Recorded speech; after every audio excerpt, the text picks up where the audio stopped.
Hey gang, welcome back to another video at Joe Daddy's Garage. Now this won't be a car video, but I feel like it's an important video to make for you the viewers. 1 year ago today, I posted a video about the installation of this mini split air conditioner that's over my head right here. And that video has gotten a ton of views on it, a ton of comments, and a lot of likes. And that's a good thing. But I have had some comments where people can't understand how I installed it without using, pulling a vacuum on the system or using pressure gauges or any of that sort of thing. But the beauty of the mini split from Mr. Cool in particular, and I'm sure other ones do it as well, is it's self-contained. It is a do-it-yourself project. If you can turn some wrenches, run some wiring, you can install it. Now, there may be recommendations that you get a professional to install these things, and that's fine. But the idea is you can do it yourself, and I proved that. So at this point, it's been 1 year. I did a 6-month review, and I've had people asking me to do another review because they want to see how it's performing, and they also want to see what kind of numbers it's generating as far as cost. So I'm going to go over that with you, and I want to point out that this mini split has been running today, and it's pretty much running constant because this garage is not the best as far as insulation. The roll-up door that I have up front, and I can show you that, is not insulated at all. So the sun comes in from that direction in the morning, pounds on that door, and throws a ton of heat in here. Currently the sun is overhead, so it's not affecting that door as much, but I can show you some temperature variations. The other thing is this back wall is not insulated or paneled at all. This wall behind me is, the front wall, and of course the roof or ceiling, as you may want to call it, is sprayed with spray foam, open cell spray foam, and I can show you some of that as well. But the idea of this video is to show you what it costs and what I'm spending to make this garage comfortable. So let's go into some details. The first thing I want to show you is this roll-up door, and if you've gone and seen any of my other videos, you will see a video where I installed some brushes on the exterior of this to help reduce airflow, and that has helped a lot. But this is a big roll-up door. It is 16 feet wide and basically 8 feet tall to the framework at the top. So if I were to show you the temperature right now, see if I can get it on there. That's showing 86 degrees on the door, but that is with no sunlight hitting it at all. To show you this wall right next to it, that is showing 79 degrees, and then the wall adjacent to that one is also 79, 79 and a half, and I will go over to the other wall, which is uninsulated, and that is reading 79 as well. Now the advantage on that wall is it's shaded by trees, so no sunlight really ever hits that wall, and that's a big advantage.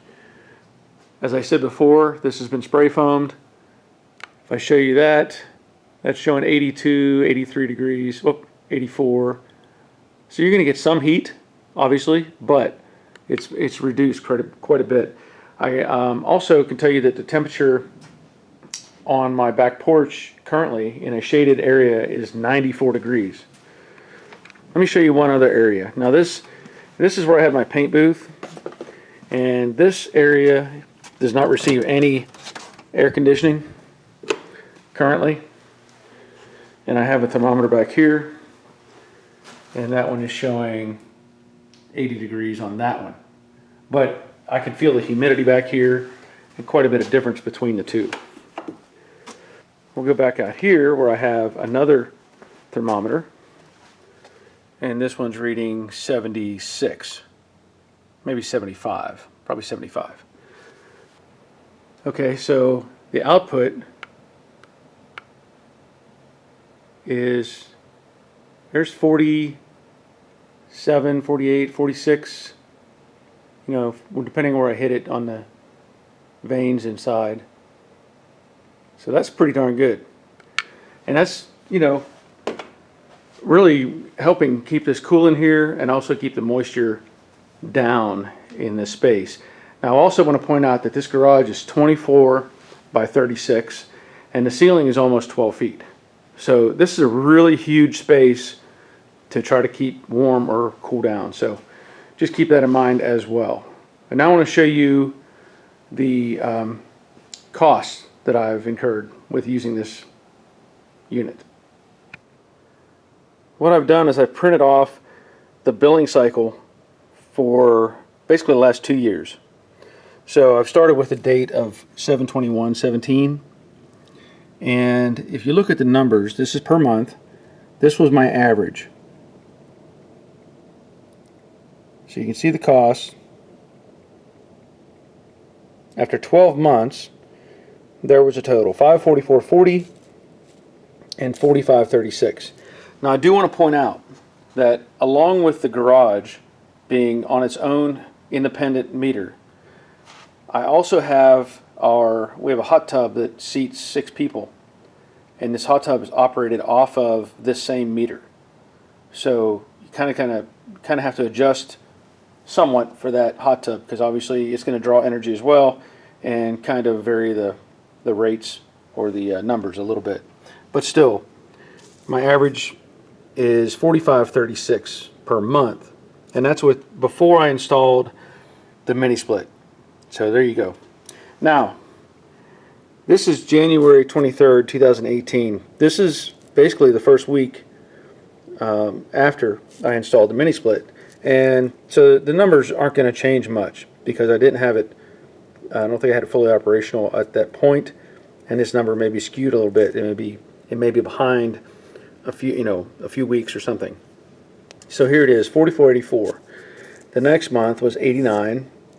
Then I went back down to $49, because what I learned was I left the thing on like constantly, and I was just experimenting just to see what it would do. And with that number, I realized I didn't need to leave it on all the time. I could just turn it on when I'm out here and it would do the job. So the numbers go back down, 49, 39. Here's 76. Now, this is a transition because October, I would not have had the heat on or the air conditioning. Same way with September. So these numbers are going to be skewed because of that. 76 is the month of November. So 76, and then you see here 133 and 116. And I can tell you the reason for that was I had the heater running a lot. And the heater is not as efficient as the air conditioner. So those numbers went up. And again, I know this month I just kind of left it on. I did not turn it off and on, because I figured if I kept the heat in the building, it would be more efficient than turning it on and off repeatedly. Well, then you come down to February, and there it is, 84, March 65, regular bill in April 49, May 42, and June actually is low, 33.55. So if you add those up for the 1 year, 826 averages out to 68.91 a month, compared to 544 and 45.36 per month. So overall, an average difference of 23 and change a month after I installed this thing. So really, it's not that much. When you think about the time period of the year when you're having the heat on or the AC on, and then spring and fall when the weather is nice and you don't have to have it on, I don't turn it on. So that's just my point with that. So that'll be the end of this video.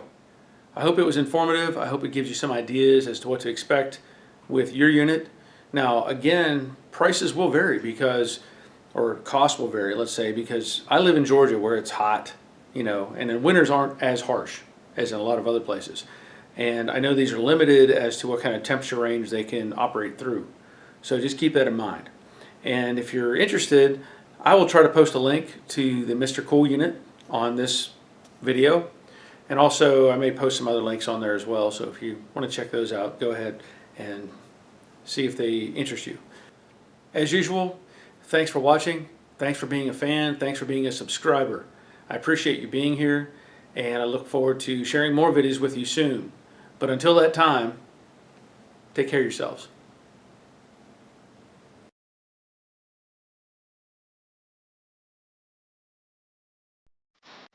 Hey gang, welcome back to another video at Joe Daddy's Garage.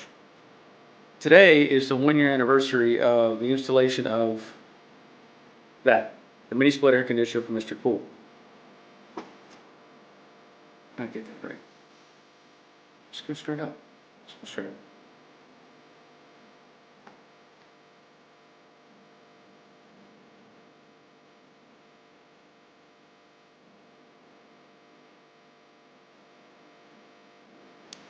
Either. Well, a ton of Ding, ding, ding, ding, ding, ding.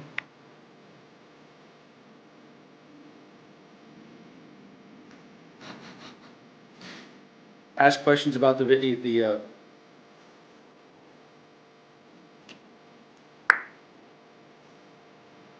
Hey gang, welcome back. I know this isn't a Brooklyn Pony video, and I hate to disappoint you. Oh, come on in.